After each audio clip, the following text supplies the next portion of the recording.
Lecture audio du conte Le Yai de Jacob et Willem Grimm par Valérie Alain.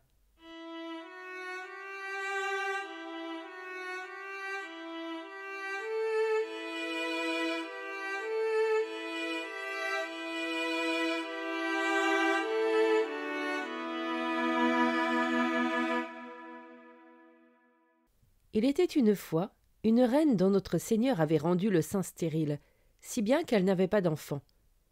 Elle se rendait tous les matins dans le jardin et priait Dieu, qui est dans le ciel, de bien vouloir lui accorder un fils ou une fille.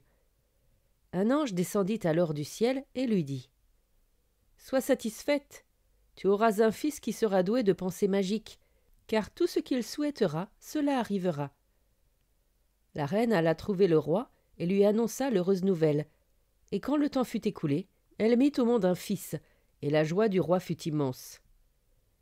Elle se rendait avec son enfant tous les matins dans le jardin aux animaux, pour se laver près d'une fontaine claire. Un jour, quand son fils était déjà un peu plus grand, elle s'endormit alors qu'il était allongé sur ses genoux. Le vieux cuisinier, qui savait que l'enfant était doué de pensées magiques, arriva alors et l'enleva. Il prit une poule qu'il tua et fit goûter du sang sur le tablier et la robe de la reine.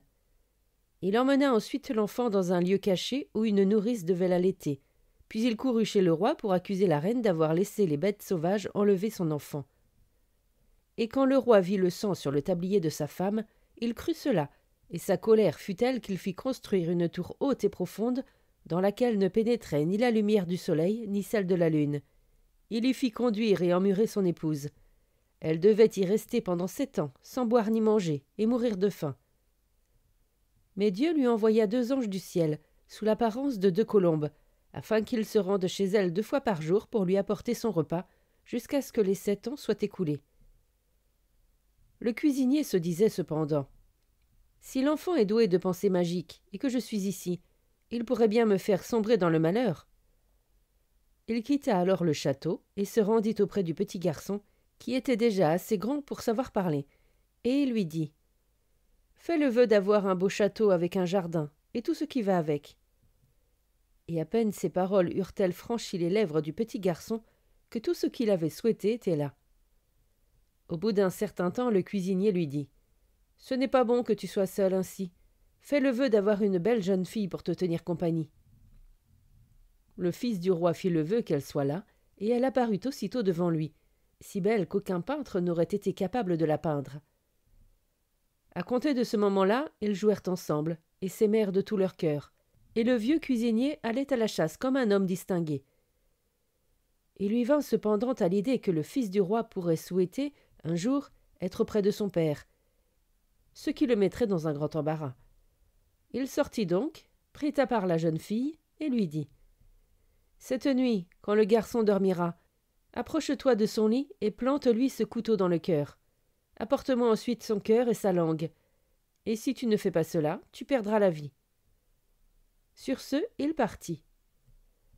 Quand il revint le lendemain, elle ne l'avait pas fait, et lui dit « Pourquoi devrais-je ôter la vie à un sang innocent, qui n'a encore offensé personne ?»« Si tu ne le fais pas, tu le paieras de ta vie, » dit le cuisinier une nouvelle fois. Quand il fut reparti, elle ordonna qu'on lui attrape une jeune biche et qu'on la tue. Puis elle en prit le cœur et la langue, qu'elle posa sur une assiette. Et lorsqu'elle vit le vieux cuisinier arriver, elle dit au garçon « Mets-toi au lit et remonte la couverture sur toi. » Le méchant homme entra et dit « Où sont le cœur et la langue du garçon ?» La jeune fille lui tendit l'assiette, mais le fils du roi rejeta la couverture et dit « Vieux pécheur que tu es, pourquoi as-tu voulu me tuer ?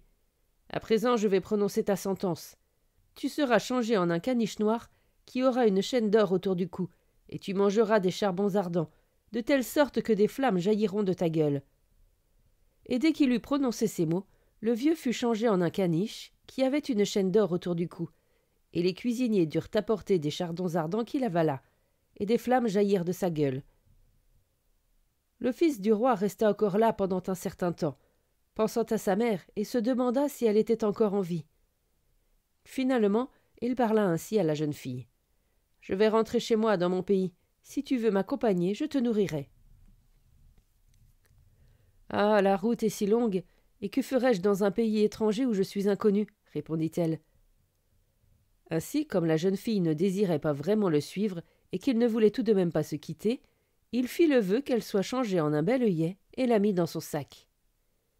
Il se mit donc en route, le caniche trottant derrière lui, et il partit vers son pays. Il se rendit au pied de la tour où sa mère était enfermée, et comme la tour était très haute, il fit le vœu qu'il y ait là une échelle qui monte jusqu'en haut. Il grimpa l'échelle, regarda à l'intérieur et appela. « Bien chère mère, majesté, êtes-vous encore en vie, ou bien êtes-vous morte ?»« Mais je viens tout juste de manger, et je suis encore rassasiée, » répondit-elle, pensant que c'étaient les anges qui étaient là. « Je suis votre fils bien-aimé, celui que les bêtes sauvages ont soi-disant enlevé alors qu'il était sur vos genoux. Mais je suis encore en vie, et je vais bientôt vous délivrer, » lui dit-il. Il redescendit de l'échelle et alla trouver sa majesté son père, à qui il se fit annoncer comme un chasseur étranger qui demandait à entrer à son service. Le roi répondit que oui. S'il était un chasseur accompli et s'il était capable de lui fournir du gibier, il pouvait entrer. Or, il n'y avait jamais eu le moindre gibier dans cette contrée. Le chasseur lui promit alors de lui fournir autant de gibier qu'il en faudrait à sa table royale. Il ordonna ensuite à tous les chasseurs de se rassembler et de sortir avec lui dans la forêt. Ils le suivirent et, une fois dehors, il leur ordonna de former un grand cercle qui resterait ouvert d'un côté.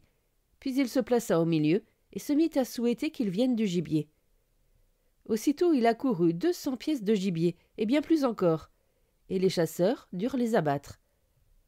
On chargea le tout dans 60 charrettes de paysans pour l'amener au roi. Celui-ci put alors enfin décorer sa table avec du gibier, après de longues années de pénurie. Cela réjouit beaucoup le roi, qui ordonna que toute sa cour vienne manger à sa table le lendemain, et il commanda un grand festin. Quand tous furent réunis, il dit au chasseur : « Puisque tu es si adroit, tu viendras t'asseoir à côté de moi. »« Sire, que votre majesté me pardonne, je ne suis qu'un simple chasseur, » répondit-il. « Tu t'assoiras à côté de moi, dit le roi, et il insista jusqu'à ce qu'il le fasse. Tandis qu'il était assis près du roi, il se mit à penser à sa chère mère, et il souhaita que quelqu'un se mette à parler d'elle, et demande comment pouvait bien aller sa majesté la reine dans la tour.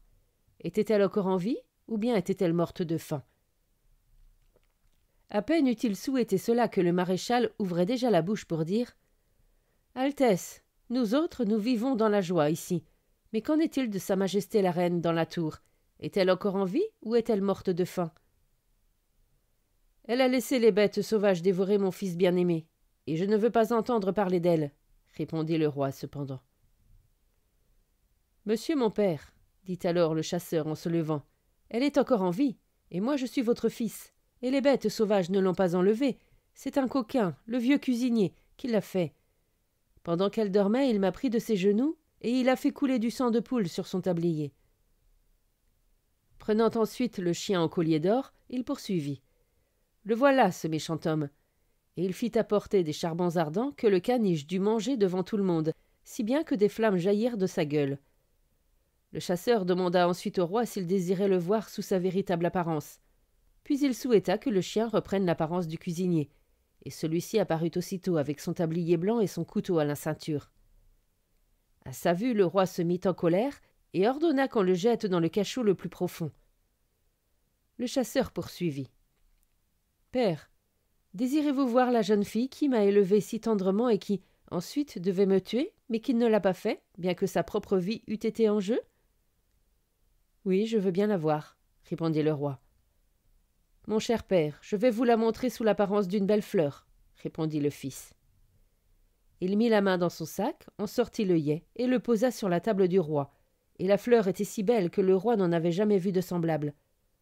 Le fils dit ensuite : « Maintenant je vais vous la montrer sous sa véritable apparence. » Et il souhaita qu'elle redevienne une jeune fille. Elle apparut alors, et elle était si belle que nul peintre n'eût pu en faire un portrait plus beau. Le roi, quant à lui, envoya 2 femmes de chambre et 2 serviteurs au fond de la tour, afin qu'ils en sortent sa majesté la reine, et qu'ils la fassent venir à la table du roi. Mais quand on l'y amena, elle ne mangeait plus rien, et dit : « Dieu notre Seigneur miséricordieux va bientôt me délivrer. » Elle vécut pendant encore 3 jours, puis elle mourut dans la paix du Seigneur. Et quand on l'enterra, les 2 colombes qui lui avaient apporté son repas dans la tour, et qui étaient des anges venus du ciel, la suivirent et se posèrent sur sa tombe. Le vieux roi fit écarteler le cuisinier, mais le chagrin rongeait son cœur, si bien qu'il mourut peu de temps après.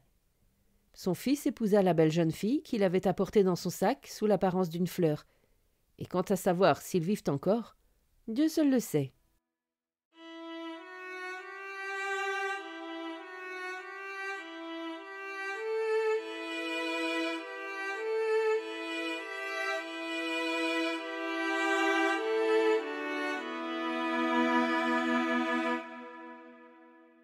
Fin de la lecture du conte Le Yai. Merci de votre écoute. Je vous rends vos oreilles. Cœur avec les doigts.